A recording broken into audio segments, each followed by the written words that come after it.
Good afternoon. Welcome to the San Francisco Ethics Commission. We will start with the roll call. Commissioner Herr. Present.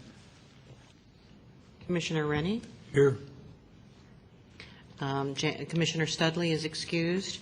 And for those of you that are not aware of it, Commissioner Dorothy Liu resigned at our last meeting, and we have not yet had a replacement. So hopefully by the next meeting we may have someone sitting in for in that seat. So the first item on the agenda, of course, is public comment on matters appearing or not appearing on today's agenda that are within the jurisdiction of our commission. No one? Okay. All right, let's move on to then discussion and possible action on a request from Jonathan Pearlman and Mayor Lee for a waiver from the Campaign and Governmental Conduct Code, Section 3.224, on behalf of Mr. Pearlman, a licensed architect who occupies Seat 3, the Architectural Historian seat on the Historic Preservation Commission.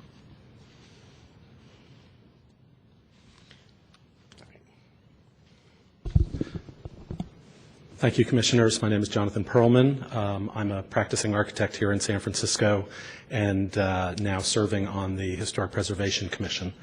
I'm quite honored by Mayor Lee selecting me for this position and the support of the Board of Supervisors to be able to serve the city in a capacity that I both love and care about, historic buildings here in San Francisco. And in my practice over the last 18, 19 years, I have worked on and continue to work on projects throughout San Francisco. They do account for about 70% of my business is in San Francisco, or projects in San Francisco. So given the fact that the seat that I sit on in the Historic Preservation Commission has the requirements and credentials that I hold, there is clearly a conflict, potential conflict with this Section 3.224 with my presenting work, my projects to either the Planning Commission or continuing my work with planners in the Planning Department or in the the plan checkers in the Department of Building Inspection. So I have a small firm. I started the firm in 1995 here in the city, and I was up to about 7 people in the 2000s. Now we were down to 2, and now we're up to 4 people. For the most part, my projects don't end up being considered in front of any commission, because most of my work is handled administratively in the planning and building departments. One project in particular, the Alexandria Theater renovation with housing addition out on Geary Boulevard, is a project that I've been solely responsible for many years, and we have a hearing this Thursday at the Planning Commission, and there's no one else in my firm that has the kind of information to be able to present the project. In the future, other projects that I work on, I do have one licensed architect who works for me and hope to have 1 or 2 more in the next few months or years. So if other projects do move along and do need to be presented, I can have staff be working on the projects. The larger projects typically have attorneys involved or other professionals involved who could present those projects in front of the various commissions. So I'm asking for this waiver today so I can continue my livelihood as a small business owner here in the city, as well as be able to serve on the Historic Preservation Commission. Thank you. Thank you, Mr. Pearlman. Any questions from the commissioners? Mr. Pearlman, what would you do if you weren't granted this waiver? If I wasn't granted this waiver, I probably would not be able to serve on the commission, because there would be too many possible conflicts with the big conflict is not appearing before a commission. The big conflict is really that I work with planners and staff in the building department and the planning department on various projects. As I said, I think obviously anything that came before the Historic Preservation Commission, I would recuse myself if I were related to those projects. But I do have a few projects over the years that end up in front of the Planning Commission. And again, I would do everything I could to have someone else present those projects. But the waiver, I think, for the most part, is really related to ongoing work with staff.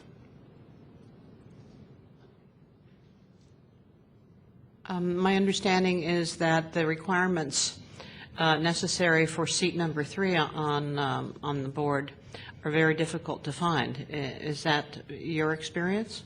Well, you'd have to As an ask architectural historian? Nicole Wheaton about what their search was. I came in and they did the search, and I came in as a result of the search. So, Right, but nonetheless, in your experience professionally, how many peers do you find with your kinds of background and qualifications? Thank you. There aren't a lot of people. I mean, there are historians who don't work in the field, and there are historic architects who are not historians.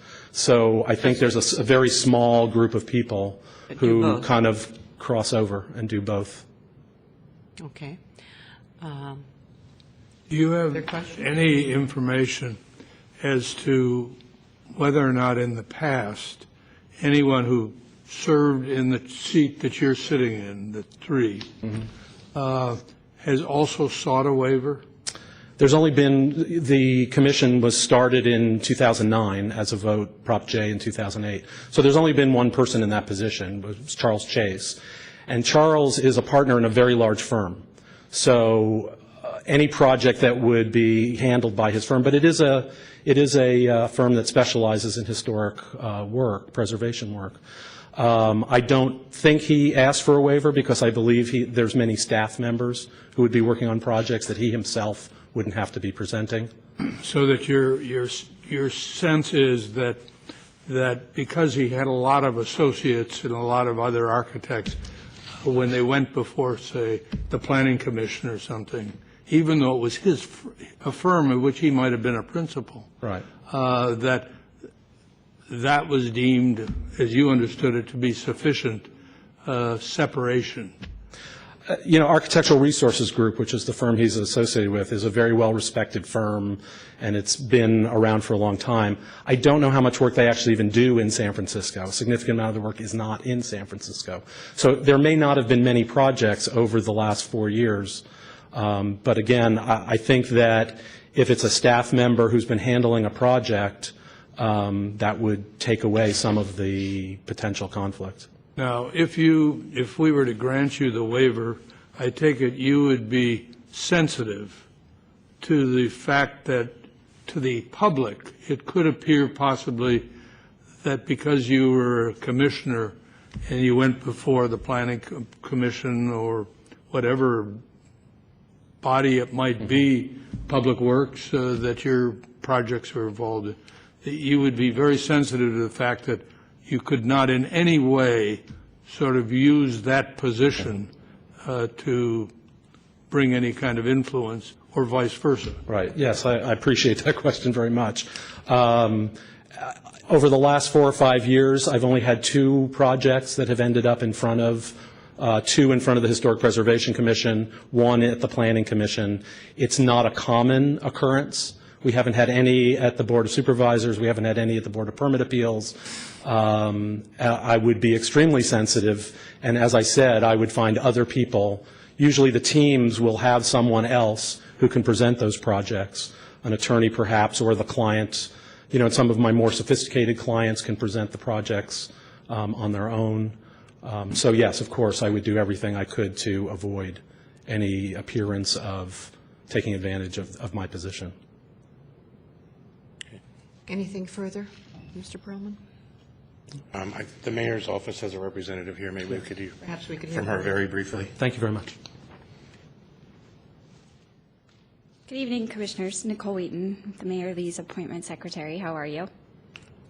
I'm happy to answer any questions that you may have related to either Commissioner Pearlman's letter or the letter submitted by the mayor. This appointment was unanimously approved by the board? It was, correct. Unanimously approved by the Board of Supervisors probably about a month ago. How many candidates did you look at? So overall, over the course of, so we started vetting candidates probably, or doing outreach for candidates for 4 seats on the commission beginning maybe in November of last year, being that the 4 terms that we were reviewing expired the end of December. And so we had a 60-day window beginning January 1st, 2013 to put these appointees through the vetting process prior to appointment. So during that process, we probably seriously reviewed between 25 and 30 candidates. For this seat in particular, after speaking to candidates for just answering their questions related to potential conflicts and time commitment, we narrowed for this seat the pool of candidates to 3 serious candidates. How many of those candidates were with small firms? No other candidate, no, except for Mr. Pearlman. Do you discuss the waiver issue during your interviews and negotiations with the candidates? It was something that we did discuss with Commissioner Pearlman prior to nominating him, to make him aware that it would be a requirement for him to go through this process, being that his work is so often before the city. Were the other commissioners the other candidates willing to forego a waiver to have the seat? The other candidates for this seat would not have required a waiver.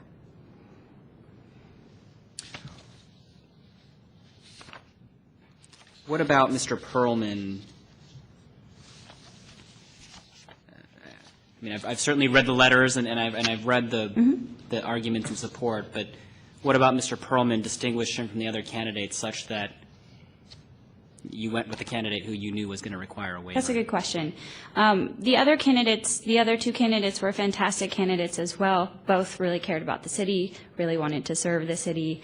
I think what we really liked about Commissioner Pearlman's qualifications were we believe that he strongly met them, but also that his philosophy really matched what the mayor wanted to see in that seat, which besides the fact that he is a small business owner, which is something that we found to be important, he obviously has, through his past practice, expressed the importance of a philosophy that we share with him, that the other 2 candidates did not necessarily express as strongly.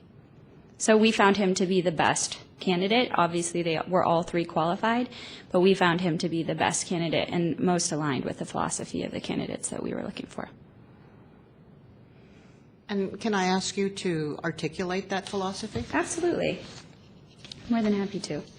What we were really looking for is a pragmatic approach in historic preservation, somebody who understands the importance of preservation, as Commissioner Pearlman obviously does in his work on a daily basis, but also tries to make it something that's palatable for the public and not a scary thing. I think I outlined that in the letter from the mayor.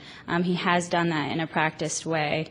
And so that was really our main concern, was somebody who had experience in San Francisco, working on San Francisco projects specifically, and he has done so through the Alexandria, but also through, I believe, the Harding Theater, as well as the Hibernia Bank, and smaller projects with residents, and has really kind of had firsthand experience with residential concerns around preservation, as well as on a more grand scale with some of his larger projects. So we really found him to be a pragmatic candidate and somebody that shared that philosophy that the mayor really wanted to see, something that was an applied understanding of preservation, its impacts on the community, and an approach towards preservation that really benefits the community now and into the future. Thank you. Welcome. Any other questions? Not at this time. Thank you. Is there a motion? Do we have public comment first? Public comment. I move that we grant the waiver.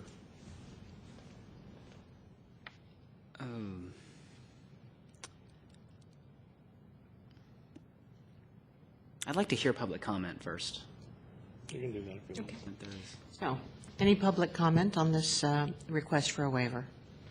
Well, I guess so. David Pilpel. I don't know Mr. Pearlman. We just met briefly at the beginning of the meeting. I did want to speak in support of the waiver. I think that in this case, with this particular set of facts, it makes sense. I'm generally concerned about the granting of waivers and have pretty consistently over time, but I think to fill this seat is difficult. It does call for specialized skills and experience, and this particular commissioner meets those qualifications and does work in the city, and so that's why we've got the waiver process. So I think it's working in this case. My only brief comment is I think it would have been helpful had the waiver request come in sooner, perhaps at the time of nomination. I believe that the appointment was confirmed on March 12th, according to the staff report, and so I believe Mr. Pearlman has already sat for, what, 3 meetings? 2 meetings. And so I think just to clear things, it would be helpful in advance to get a waiver, certainly not before a nomination is forwarded, but at the time that the nomination is made, I think it could have been before this body at your last meeting. But as I say, circling back, I support the waiver and would encourage the second that was on the fence there. Thank you. And just for clarification, we had originally planned to have this at the last meeting, but due to various scheduling problems, we had to postpone it. My only comment is that while I think that the regulations about conflict of interests are certainly well taken, I also am concerned about putting undue obstacles in the way of San Francisco citizens who want to serve, and especially if it's an area where special expertise is required. I think we really want to make it possible for people to participate in the governmental process without making it really difficult and, if not impossible, to do so. So I support the nomination and the waiver. Well,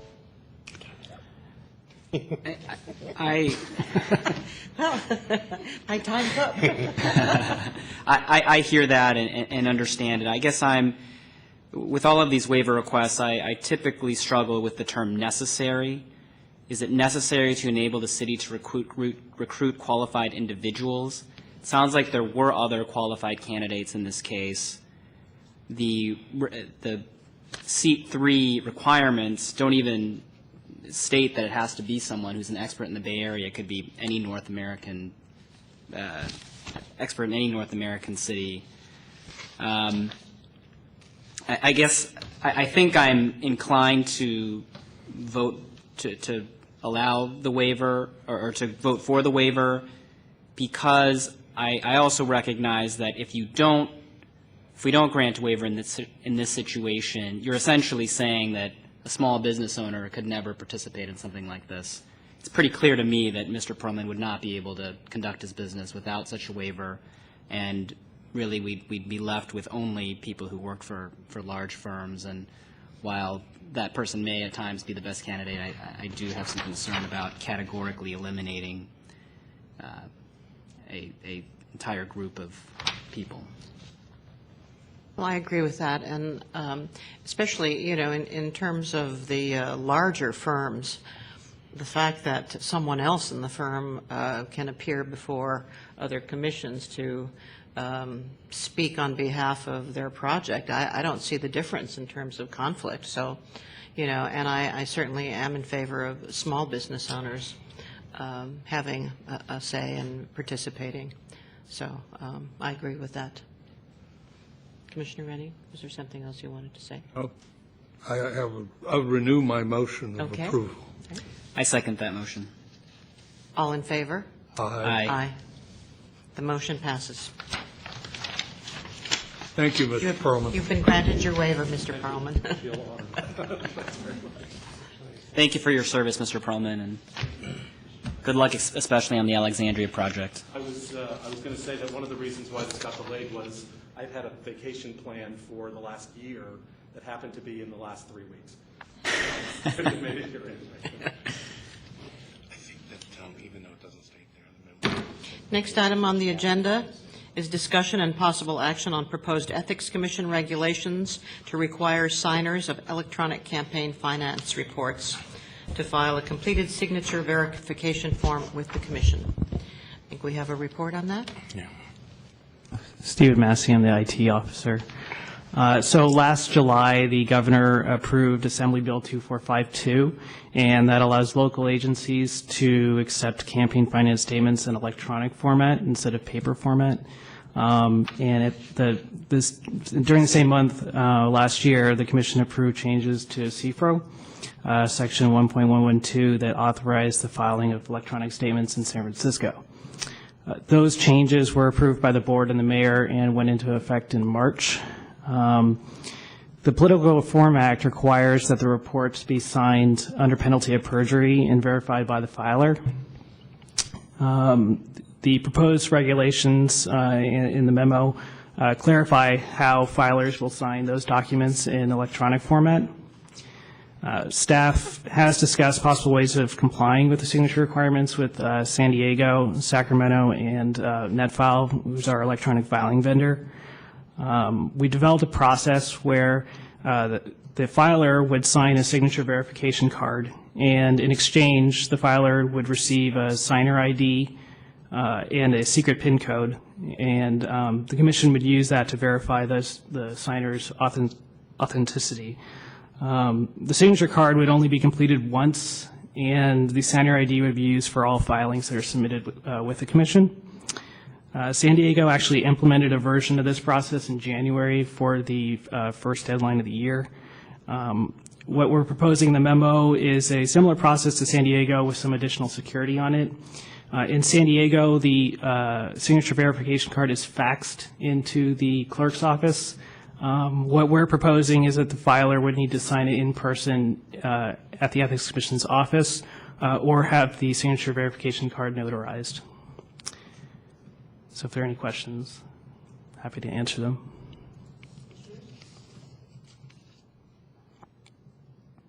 No discussion? Any public comment? David Pilpel, I guess I am the public here tonight. I have read the report. I am in support. It appears that the potential obstacles that I saw for committees not domiciled here was addressed through having a notary sign it. I presume that in that instance they would have to mail in the original form as signed by the notary and would then receive the signer ID and secret PIN code. In the instance where someone comes into the office and shows an ID, I'm assuming that they're just showing an ID, that staff would not be making a copy of that ID, so that we're not creating a record that either is or isn't subject to disclosure. It's just for the one-time verification that they are who they say they are. Otherwise, I think the draft letter to committees was on old letterhead because it still had Commissioner Liu on here, so it'll go out on the right letterhead at the right time. But I think this kind of does the trick. In terms of timing, if you adopt this regulation tonight, the board would have 2 months to consider not approving the regulation. So I presume that you wouldn't be notifying filers until the end of June that they would need to go through this process fairly quickly in the end of June or during July so that they could submit their semi-annual that's due at the end of July. And I'm just wondering at this point how many potential filers are in that universe that would need to complete this process in order to submit their filing by the end of July. Is that a manageable number to review and approve and train during that relatively short time period? Just thinking out loud. Anyway, and I assume that in terms of the signature verification that it would be treasurers and responsible officers and candidates. So it's a it is a pool of people that would need to be captured through the system. So anyway, I'm just wondering what those numbers would be. Otherwise, I think this is good. And did I yet say at tonight's meeting that Stephen is doing a wonderful job for the commission? I don't think I did, but let's have that on the record. Thank you. As the sole representative of the public, we appreciate your comments. Oh, thank you. Thank you very much. It's the weight of, never mind. Mr. St. Croix or Stephen, in response to the question that Mr. Pilpel posed. So I believe our intent was to notify the filers as soon as possible because they will need some time to complete the signature verification card, whether they're coming into our office or not. So I think there is merit to sending out the notice as soon as possible, and then it's fine. We can amend the notice to tell them that it won't go into effect until June. The photo ID, we're not intending to collect any information off the ID or photocopy it. We're just using it to verify the filer, that they are who they say they are. And there's I believe on the draft form, there's a checkbox that the staff will use to check that they have seen the ID. So you would begin the process now, even though the Board of Supervisors may not approve it for another couple of months? Yes. Okay. Is there any kind of a problem with that? No. I mean, ultimately, if the board decides that they wanted to stop this process, and I don't think they will because I've endorsed the electronic filing process, we would just have a bunch of signature cards that we weren't going to use. Okay. That would be the only problem. Okay.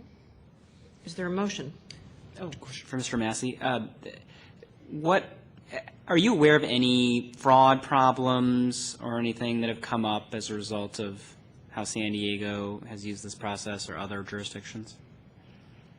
No, but there's a lot of potential for it. If you're faxing in a signature card, there's no way to verify who sent that in, who signed it, and then who's receiving the signature ID and PIN number. In the future, we plan to have the Form 410, which is what's filed to establish the committee, and the Form 501 that a candidate would file to when they're going to run for office. And if we put those in electronic format, we would never actually see the filer at any point when they're filing any of their statements. So I think it's important that we establish this now so that when that does come up and we do move to electronic format, for those two additional forms, that we're prepared and we can verify the filer's identity. Versus San Diego, they're not going to be able to do that. And like anyone holding a login ID and a passcode, it's up to that individual to keep them safe for their own use and not to share them with other people. But as far as verifying the initial granting of the login and password, we feel confident that what we have is robust enough to avoid the type of fraud situation you we described. looked at this 7 or 8 different processes, and San Diego's to us is just not strong enough, so we wanted to take it a step further.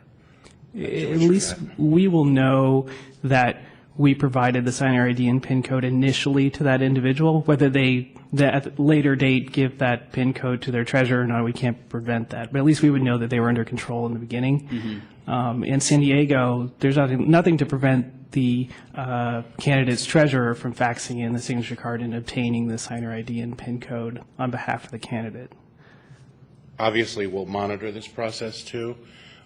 If the problems develop, we may have to institute a process where you have to reestablish your credentials for a new PIN and a new ID after a certain period of time has elapsed.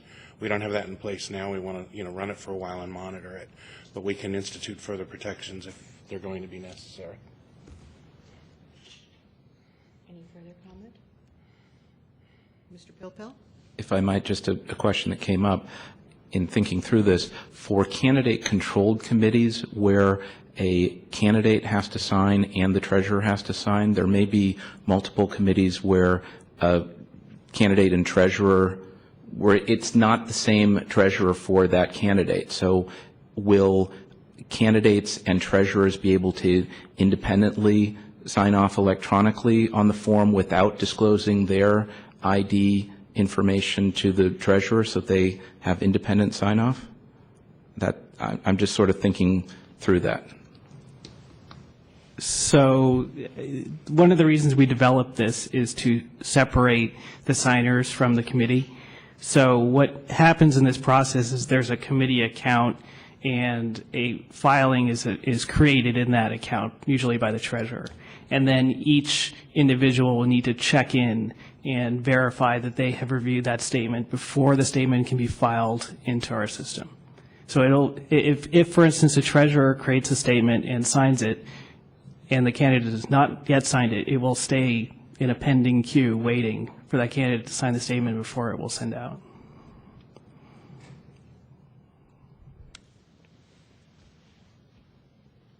Anything else? Is there a motion to approve this? I move to approve the change to the CFA regulation. Second. All in favor?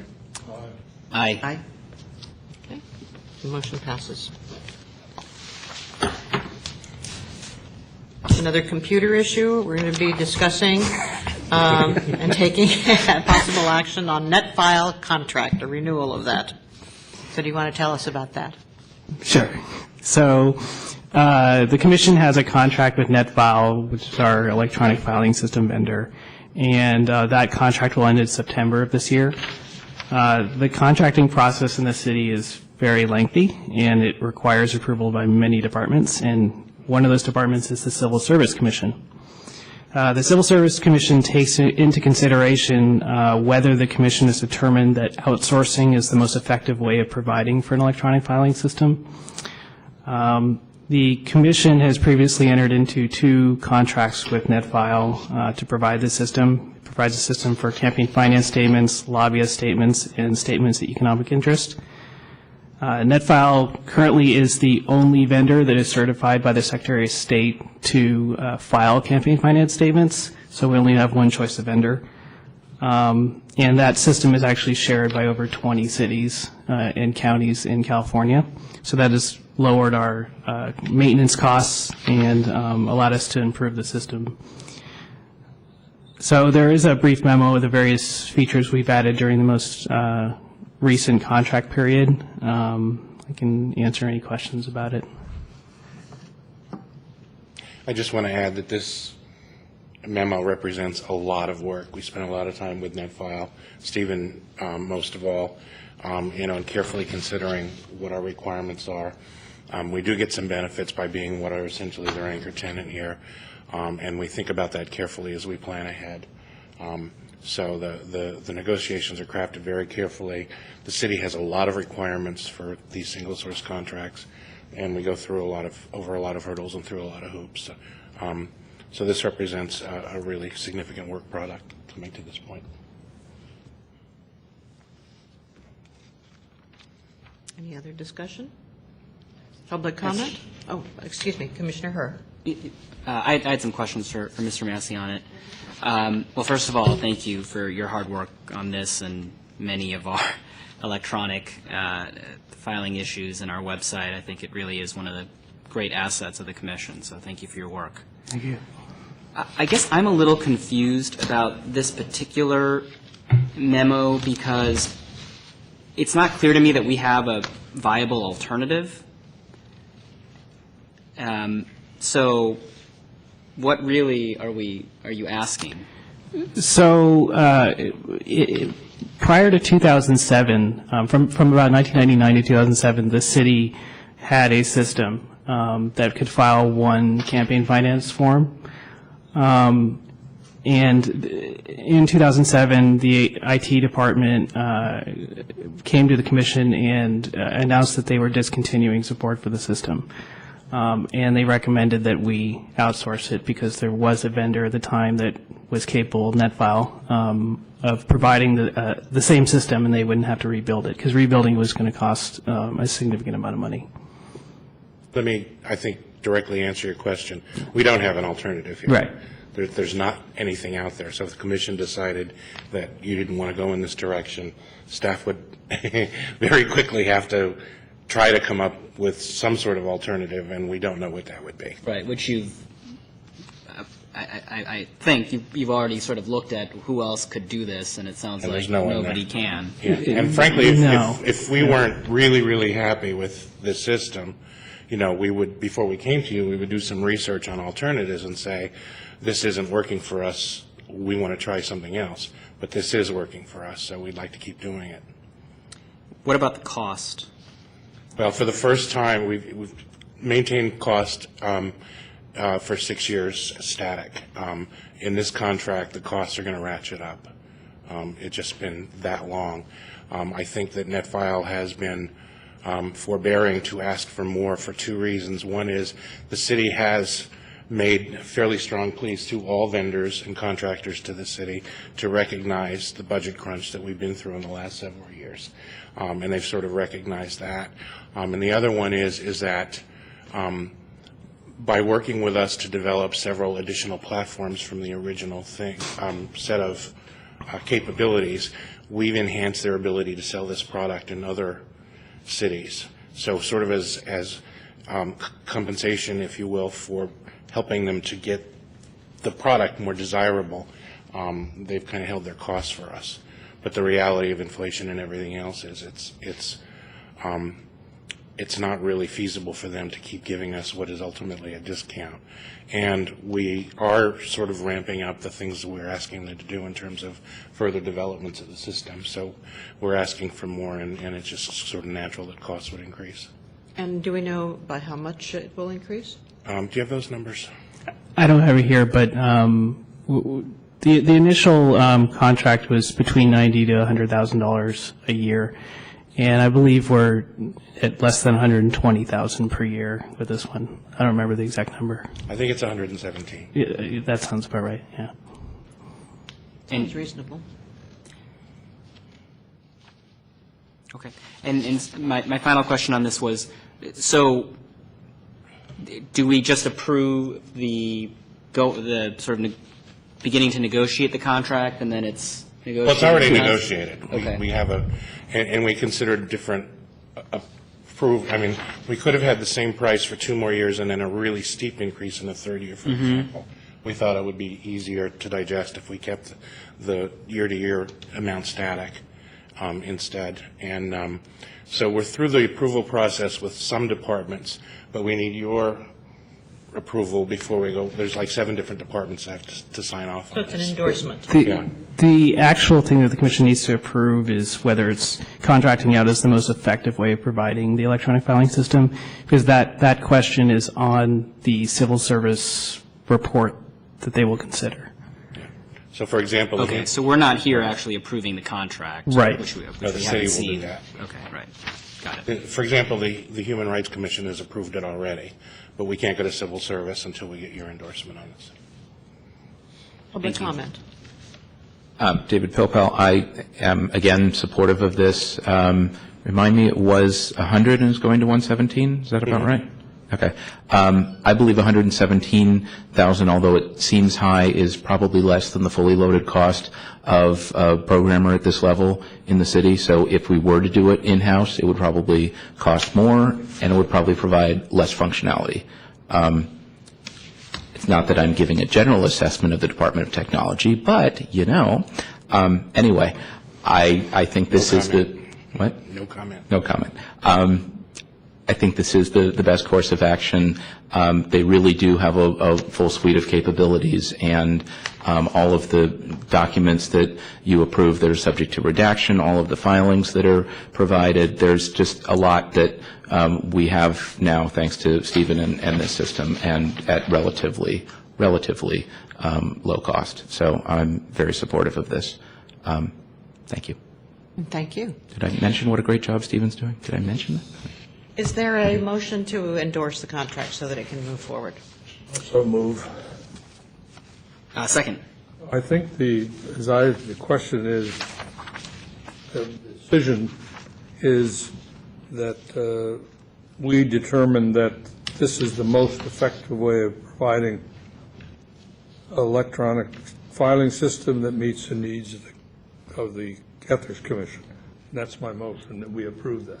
And we agree with that. Second. All in favor? Aye.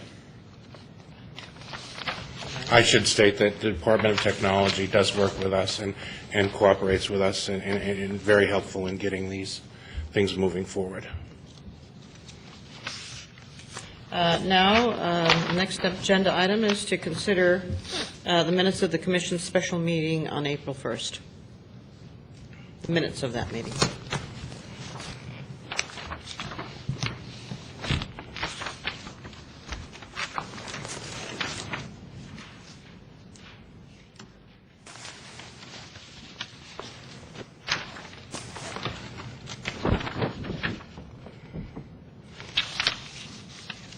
Comments on those, on the minutes?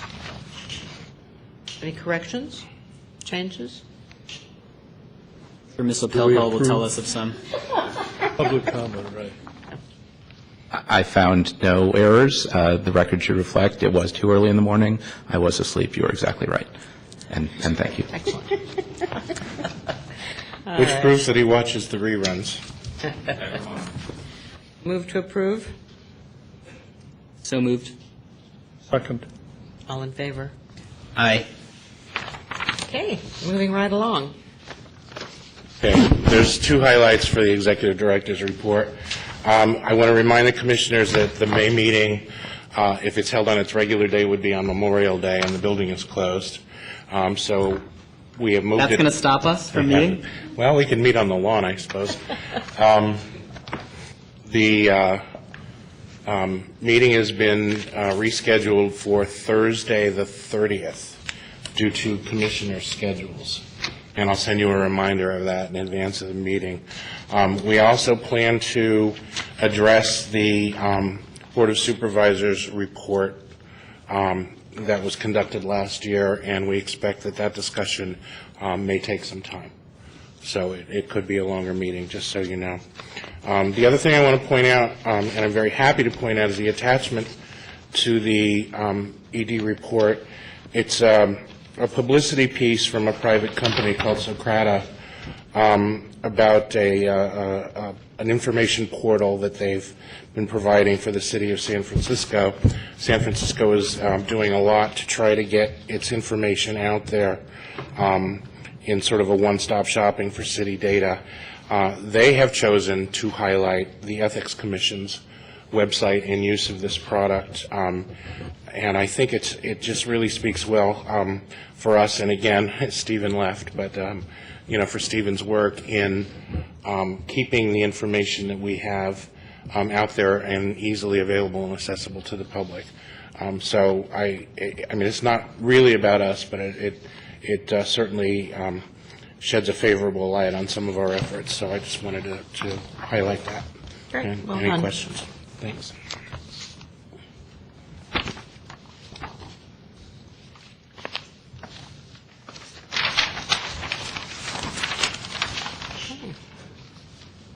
Items for future meetings. Public comment on. Oh, public comment on that?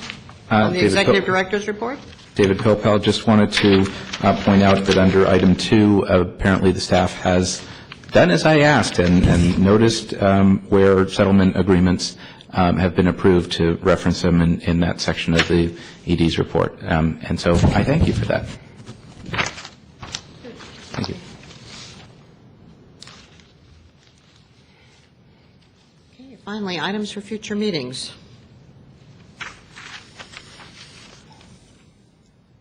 Okay. Public comment. And finally, once again, public comment. So you have to have public comment on items for future meetings. Okay, public comment on items for future meetings. Okay. No public comment. What about public comment on matters appearing or not appearing on the agenda? Okay. Well, I want to thank the staff and the public for making my first meeting of the Ethics Commission as chair very easy and fast. This is probably the shortest meeting I've ever attended. So thank you. And with that, we adjourn the You meeting. need a motion to adjourn. Oh, we need a motion to adjourn. I'll move we adjourn. Second. All in favor? Aye. The meeting of the San Francisco Ethics Commission is adjourned. Thank you. Just shows how efficient you can be.